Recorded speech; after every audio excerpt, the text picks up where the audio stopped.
A casi 12 horas del incendio registrado en la subestación eléctrica de la Comisión Federal de Electricidad ubicada en Santa Marta, Acatitla, vecinos se reunieron la mañana de este viernes en espera de que la alcaldesa de Iztapalapa, Clara Brugada, así como autoridades de Comisión Federal de Electricidad, llegaran para dialogar sobre los daños en sus viviendas.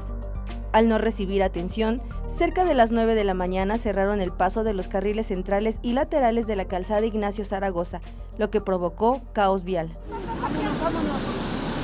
Y vámonos a parar Zaragoza y vamos a esperar a ver a qué hora aparece la señora, porque ya son 9:30 y pues tampoco somos ciudadanos de segunda para que nos traten así, ¿no? Los vecinos leyeron un pliego petitorio en donde señalaron que ya se le había hecho saber a la alcaldesa su rechazo a la construcción de la subestación por el peligro que representaba.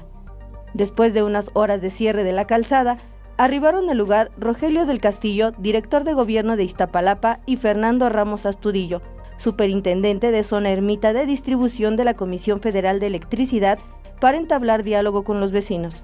Hay un compromiso de que todo lo que se haya descompuesto por lo que sucedió va a ser reembolsado por parte de la CFE. ¿En qué tiempo se restablecerá el servicio? En 3 horas. En 3 horas estará restablecido en todas las casas.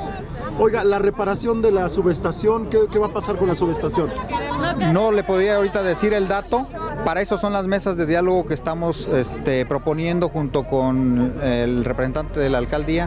A partir del lunes, se abrirán mesas de diálogo para dar seguimiento a las peticiones de los afectados, entre las que se encuentra el cierre de la subestación.